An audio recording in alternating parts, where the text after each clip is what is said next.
Ontario ਦੀ associate medical ਅਧਿਕਾਰੀ doctor ਯਾਫੀ ਨੇ corona vaccine ਵੰਡ ਬਾਰੇ ਜਾਣਕਾਰੀ ਦਿੰਦਿਆਂ ਕਿਹਾ ਹੈ ਕਿ ਕਰੋਨਾ ਵੈਕਸੀਨ ਵੰਡ ਹਸਪਤਾਲਾਂ ਵਿੱਚ ਜ਼ਰੂਰਤ ਦੇ ਅਨੁਸਾਰ ਦਿੱਤੀ ਜਾਂਦੀ ਹੈ। ਉਹਨਾਂ ਕਿਹਾ ਹੈ ਕਿ ਫਾਈਜ਼ਰ ਵੈਕਸੀਨ ਨੂੰ ਘੱਟ ਤਾਪਮਾਨ ਤੇ ਰੱਖਿਆ ਜਾਂਦਾ ਹੈ। ਉਹਨਾਂ ਕਿਹਾ ਹੈ ਕਿ ਲੋਕਲ ਪਬਲਿਕ ਹੈਲਥ ਵਿਭਾਗ ਬਹੁਤ ਵਧੀਆ ਤਰੀਕੇ ਨਾਲ ਇਹਨਾਂ ਮਾਪਦੰਡਾਂ ਦਾ ਲੇਖਾ ਜੋਖਾ ਰੱਖ ਰਹੀ ਹੈ। Distribution of the Pfizer vaccine has been through a select number of hospitals due to the requirement to keep the vaccine at an extremely low temperature. However, the vast amount of immunization will be planned and coordinated through the local public health units.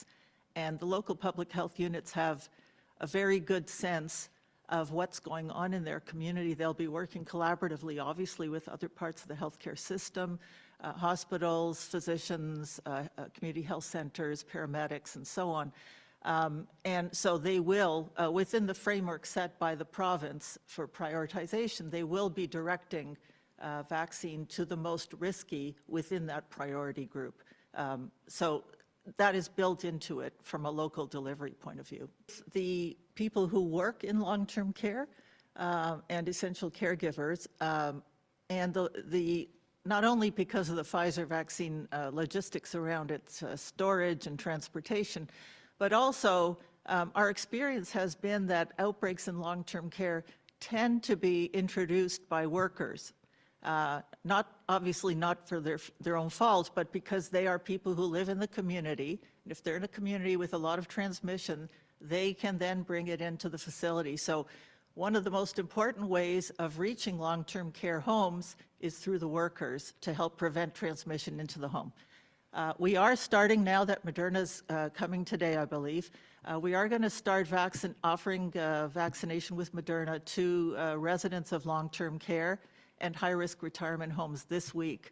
So we're doing it as soon as we can with Moderna, at the same time continuing to reach the workers and the essential caregivers. Next question. From Darren Boland at Global News Radio 640 Toronto. Good afternoon, everyone. Thank you very much for taking my call. These questions are on behalf of my colleagues at Global News Toronto. My first question is a two-parter. How much oversight is the Ministry of Long-Term Care providing to homes experiencing outbreaks, and what is being done to ensure proper staffing levels at homes with extreme outbreaks are being maintained? Well, obviously, none of us are with the Ministry of Long-Term Care here, but I am on the Long-Term Care IMS table.